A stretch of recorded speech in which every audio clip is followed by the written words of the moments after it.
మహాభారత యుద్ధాన్ని కేవలం 1 నిమిషంలో ముగించగల వీరుడు ఒకడు ఉన్నాడని మీకు తెలుసా?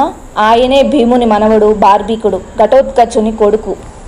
ఇతని దగ్గర 3 అజేయమైన బాణాలు ఉన్నాయి. మొదటి బాణం శత్రువులను గుర్తిస్తుంది, రెండోది మిత్రులను కాపాడుతుంది, మూడో బాణం శత్రువులందరినీ అంతం చేస్తుంది.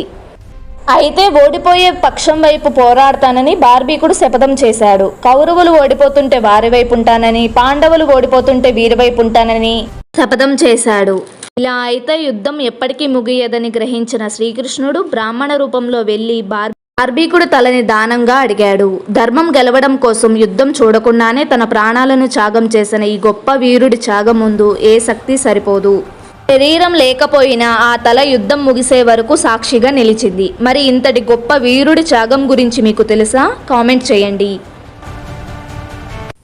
ఇలాంటి మరిన్ని విషయాలు తెలుసుకోవడం కోసం ఈ ఛానల్ని సబ్స్క్రైబ్ చేసి, లైక్ చేసి, షేర్ చేయండి. Thank you for watching.